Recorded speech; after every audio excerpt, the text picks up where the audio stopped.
दोस्तों welcome to Majid गुरा YouTube channel. दोस्तों इस वीडियो के अंदर मैं आपको मेम्स माइक के बारे में तफसीली मालूमात फ़राहम करूंगा। तो जो मेम्स माइक है ये मोबाइल फ़ोन के अंदर और बहुत सारे डिजिटल आलात के अंदर जो है मेम्स माइक आता है। बहुत सारे लोग इसको मेम्स माइक कहते हैं, कुछ इसको 3 पिन माइक भी कहते हैं, इसको 4 पिन माइक भी कह लेते हैं, इसको एंड्रॉयड माइक भी कह लेते हैं और इसको कुछ डिजिटल माइक भी कह लेते हैं। तो दोस्तों इनमें से जिनके पॉइंट होते हैं ना, फ़र्ज़ कर लीजिए 4 होते हैं, यहाँ पर 2 और यहाँ पर 2, उनमें भी दरअसल 3 ही होते हैं, क्योंकि यहाँ पर वाले ये जो 2 पॉइंट होते हैं ना, ये आपस में ग्राउंड होते हैं। तो बेसिकली ये 2 पॉइंट एक ही होता है, तो यहाँ पर 2 होते हैं, कुल 3 ही होते हैं।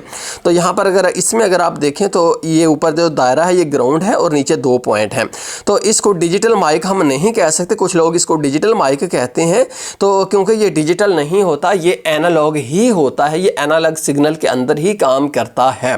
तो डिजिटल माइक जो है वो और होते हैं। डिजिटल का मैं आपको बता दूं कि जिस भी आलात, कोई भी दुनिया का आप आला ले लें, उसके अंदर जो है SCL यानी कि क्लॉक की लाइन होगी तो ही वो डिजिटल होगा, अदरवाइज़ वो एनालॉग ही होगा। क्योंकि ये जो डिजिटल सिग्नल होते हैं ना, इनको क्लॉक के बगैर, क्लॉक फ्रीक्वेंसी के बगैर सिंक्रोनाइज किया ही नहीं जा सकता।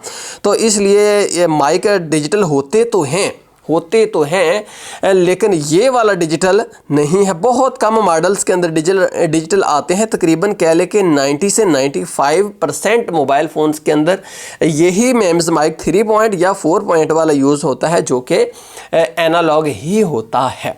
तो जो डिजिटल माइक है उसका मैं आपको बाद में बताऊँगा। उसमें जो है सीरियल डेटा और जो क्लॉक की लाइन होती है, तो इसके अंदर जो है और तरतीब है।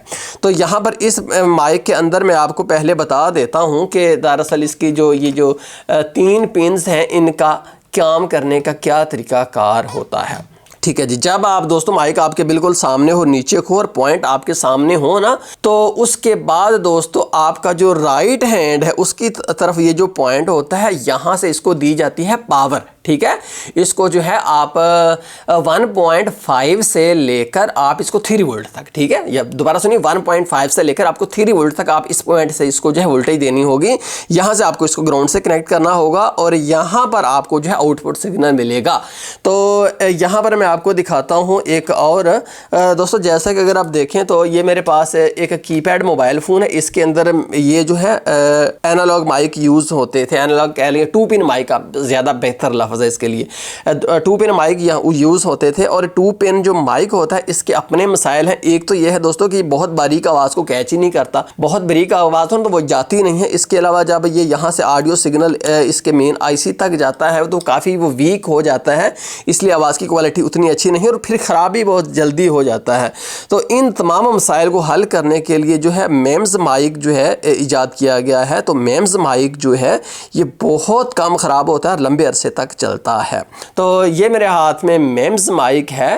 तो जैसा कि मैंने आपको बताया था, अब होता दोस्तों इन माइक्स के अंदर ये था, ये जो पहले वाले थे, कि यहाँ पर जब ऑडियो सिग्नल जाता था ना इसके मेन प्रोसेसर तक, तो ऑडियो सिग्नल वीक हो जाता था। क्योंकि आपको पता है कि चावल जितना फासला भी अगर पड़ता है तो उससे ऑडियो सिग्नल कमज़ोर हो जाता है। तो उस चीज़ को ओवरकम करने के लिए इंजीनियर्स ने इस माइक के अंदर ही उन्होंने जो है एम्पलीफायर चिप लगा दिया है, यानी कि फासला छोड़ा नहीं। अब इसके अंदर से आवाज़ पैदा होगी, माइक होगा, तो इसी के अंदर उसको आवाज़ को एम्पलीफाई कर लिया जाएगा। ये मैं आपको ये माइक खोल कर दिखाता हूँ। तो दोस्तों जैसा अगर आप देखें तो मैंने मेम्स माइक का जो है ढक्कन उतार दिया है। तो ये है हमारा मेम्स माइक। तो ये किस तरह से काम करता है मैं आपको दिखाता हूँ दोस्तों। जैसा अगर आप देखें तो ये है हमारा माइक, मेन माइक, ये इसका डायाफ्राम है, ये देखिए हिल रहा है ना, ये देखिए ज़रा सा मैंने इसको छुआ तो ये देखिए ये डैमेज हो गई कॉइल। ठीक है, तो ये हमारा माइक है और यहाँ पर हमारा जो एम्पलीफायर सर्किट है ये मैं आपको दिखा देता हूँ। यहाँ पर इसके नीचे एम्पलीफायर है हमारा।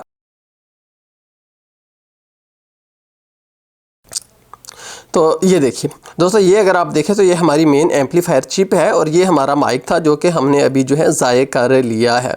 तो इस माइक के अंदर ये देखिए, ये माइक हमने अलहदा कर लिया और चिप भी जो है ये अलहदा हो जाएगी। ये देखिए चिप भी अलहदा होगी। तो इसमें माइक यहाँ पर, चिप यहाँ पर होती है। तो जो ऑडियो सिग्नल यहाँ पर ये वाला माइक पैदा करता है उसको फ़ौरन ही एम्पलीफाई करके और ऐसे सिग्नल के अंदर तब्दील करता है जो कि सुना जा सकता है। जी हाँ, मेम्स माइक से आप आवाज़ डायरेक्ट सुन सकते हैं, हियरेबल साउंड होता है। इसका मतलब है कि बहुत बहुत मतलब कि हाई आवाज़ ये पैदा करता है और फ़ौरन ही, और इसका अपन ने देखा था ना कि डायाफ्राम कितना नाजुक था, तो इसलिए ये हल्की से हल्की आवाज़ को भी पकड़ लेता है। दोस्तों मैंने जब मेम्स माइक के ऊपर तजर्बात किए तो मैं हैरान रह गया, क्योंकि कुछ ऐसी आवाज़ें जो मुझे आम सुनाई ही नहीं दे रही थी, महसूस भी नहीं हो रही थी। जब मैंने मेम्स माइक में से उनको एम्पलीफाई किया तो मैं हैरान रह गया कि ऐसी आवाज़ें जो मैं नहीं भी सुन सकता था ज़ाहरी कानों से, वो मैंने इस माइक से सुन ली।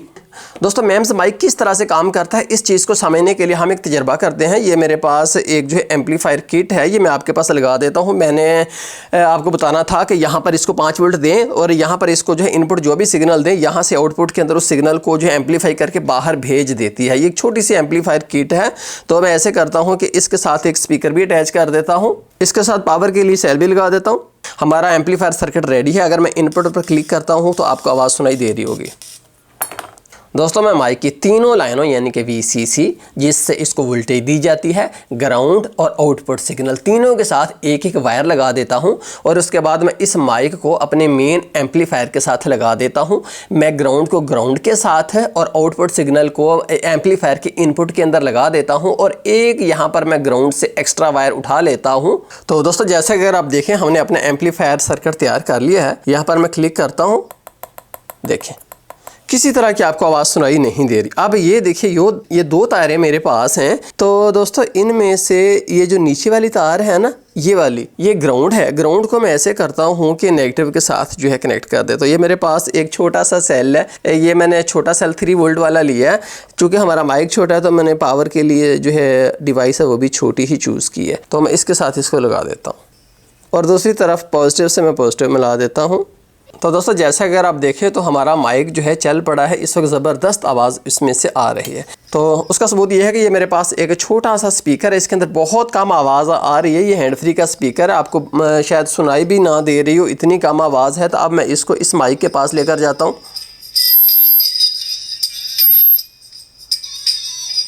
ये देखिए।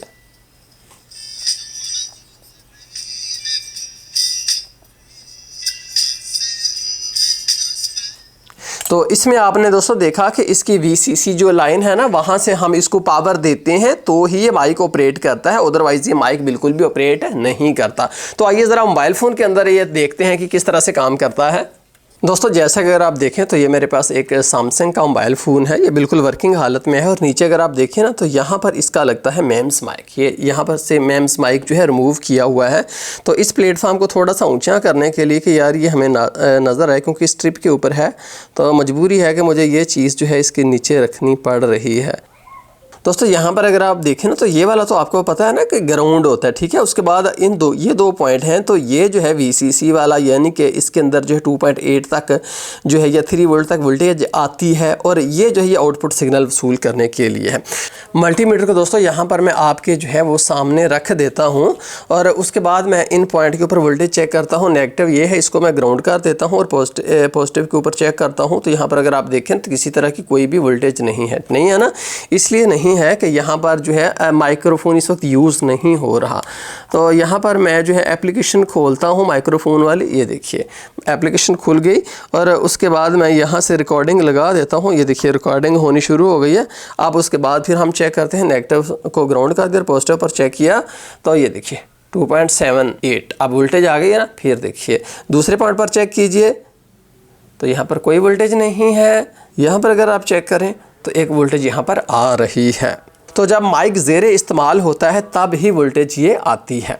तो दोस्तों जैसे अगर आप देखें तो ये मेम्स माइक है, वही मैंने जो है एम्पलीफायर से उतार लिया। मैं यहाँ पर लगा देता हूँ ग्राउंड से ग्राउंड, सिग्नल से सिग्नल का कनेक्शन, और ये जो VCC है इसको मैंने जो है छोड़ दिया है, कहीं पर भी नहीं लगाया। तो देखिए यहाँ पर अगर आप ग्राफ के अंदर देखें ना तो किसी तरह की आवाज़ पैदा नहीं हो रही, नज़र आ रहा है ना, किसी तरह की कोई ऑडियो एक्टिविटी नहीं हो रही, क्योंकि इसको जो है वोल्टेज जो है वो प्रोवाइड नहीं की गई, इसको वोल्टेज प्रोवाइड नहीं की। जब ये वोल्टेज प्रोवाइड की जाएगी तब ही चलेगा।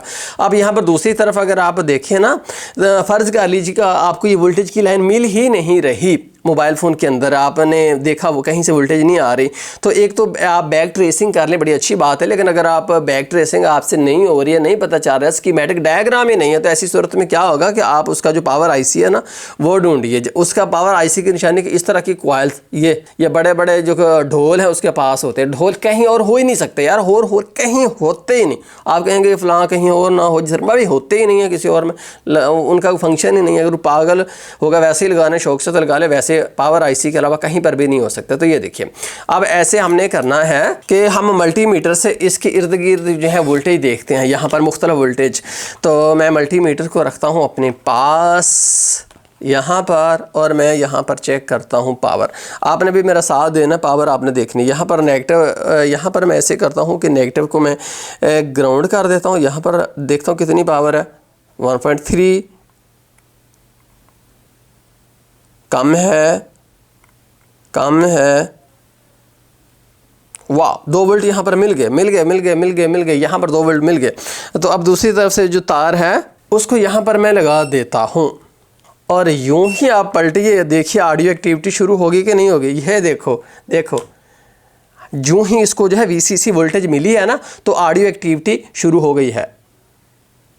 चुप हो गया तो ऑडियो एक्टिविटी भी बंद हो गई। तो दोस्तों इस तरह से आप जो है माइक का आपको पता चल गया कि माइक किस तरह से काम करता है। मैं अब यहाँ पर आपको ये मैं बताना चाहूँगा कि जब आपने इसको यहाँ पर जो है पावर देनी हो, पावर लाइन मिस है, तो आप कहीं से भी इसको पावर दे सकते हैं, बट आपने ना इसका पावर आईसी जो उसके इर्द गिर्द कॉइलों के ऊपर ढूंढना है कि कहाँ पर जो है वो हमारी 1.5 से 3 वोल्ट के दरमियान आती है। और उसके बाद मैं एक बात आपको और कहूँगा कि आपने दोस्तों करना ये है कि आपने 5-10 के का रजिस्टर, 5 से 10 के का रजिस्टर जो है वो यहाँ पर लगाकर फिर पावर उठानी है। उसका दोस्तों फ़ायदा ये होगा कि इस सर्किट की इम्पीडेंस ख़राब नहीं होगी। अब इम्पीडेंस क्या है, देखिए मोबाइल फ़ोन रिपेयरिंग के अंदर इम्पीडेंस की बहुत अहमियत है। तो ये एक बड़ी वसी टर्म हो सकता है, आपको 2-3 दिन लग जाए सीखने के लिए कि इम्पीडेंस क्या चीज़ है। गूगल से सर्च कर लीजिएगा, नया टॉपिक मैंने आपको दे दिया है। तो आपने 100 के, आपने 5 से 10 के का रजिस्टर यहाँ पर लगाकर उससे आपने पावर उठानी है। तो कोई मसला नहीं, आपका माइक बेहतरीन काम करेगा, मेरी गारंटी है। मैंने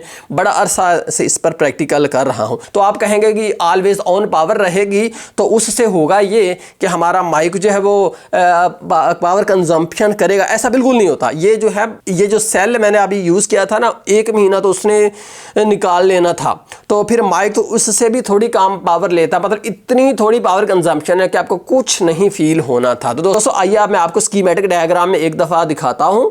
तो दोस्तों जैसा कि अगर आप देखें तो ये सेम मोबाइल का जो है हार्डवेयर सॉल्यूशन है, बोर्नियो स्कीमेटिक्स के अंदर मैंने खोला हुआ है। तो स्कीमेटिक्स की निस्बत जो है वो हार्डवेयर सॉल्यूशन को समझना बिल्कुल आसान होता है। जैसा कि अगर आप देखें ना, तो यहाँ पर एक छोटी सी स्ट्रिप थी, उसके ऊपर माइक लगा हुआ था। जैसा कि अगर आप देखें तो यहाँ पर ये जो पहली पिन है ना, किस चीज़ की है ये देखिए, मेन माइक बायस। मेन का मतलब है कि एक मेन माइक होता है, एक सेकेंडरी माइक होता है, जो हैंड फ्री वाला माइक होता है उसको जो है हैंड फ्री वाला माइक कहते हैं, और ये जो नीचे वाला कॉल वाला होता है इसको मेन माइक कहते हैं। और बायस लफ्ज़ है जो सुन लीजिए, बायस लफ्ज़ जो है बहुत दफ़ा आएगा, बहुत सारी जगहों के ऊपर स्कीमेटिक डायग्राम के अंदर आएगा। तो बायस का मतलब जो है इसको बेस नहीं कि ये जी इसकी बेस, ऐसा नहीं। बायस जहाँ पर भी लिखा हुआ होता है उसकी वो वोल्टेज की लाइन होती है, ठीक है ना जी। बायस बहुत सारी जगहों पर जहाँ ये लफ्ज़ बायस आए तो इसका आपने समझना है कि यहाँ पर एक स्टेबल वोल्टेज जो है वो दी जाएगी, ठीक है। ये जो है इस लाइन पर जो वोल्टेज आती है। उसके बाद दूसरा अगर आप देखें तो ये है दोस्तों मेन माइक पॉजिटिव पॉइंट, ठीक है जी। ये दोनों अगर आप देखें तो ये ऊपर से आ गया बायस वाला, ये इस PMIC के अंदर चला गया, ये LDO वोल्टेज है। और यहाँ पर दूसरा अगर आप देखें तो ये एक कैपेसिटर में से गुजरता हुआ जो है माइक का पॉजिटिव, वो यहाँ पर जो है PMIC के अंदर ही जाएगा। तो मैंने LDO वोल्टेज बोला है, तो मैं आपको एक और टर्म दे देता हूँ LDO के बारे में। मोबाइल फ़ोन के अंदर बहुत सारी जो है ये मॉडल जो है तकरीबन 35 LDO वोल्टेजेस बनाता है। कुछ बक वोल्टेजेस होती हैं, बूस्ट वोल्टेजेस होती हैं, और LDO वोल्टेजेस होती हैं। LDO वोल्टेजेस जो है बहुत ही स्टेबल वोल्टेजेस होती हैं। तो ये किस तरह से होता है इस बारे में ज़रा सर्च तो कीजिए, पता चले कि आपके नॉलेज में मज़ीद इजाफा होगा। LDO क्या है इस बारे में पूरी डिटेल से सर्च कीजिएगा। तो दोस्तों बहुत शुक्रिया माजिद ग्राया यूट्यूब चैनल देखने का। उम्मीद है आपकी मालूमात में इजाफा हुआ होगा। पसंद आने की सूरत में वीडियो को लाइक कर दीजिएगा, चैनल को सब्सक्राइब भी कर दीजिएगा। नवाजिश जनाब की।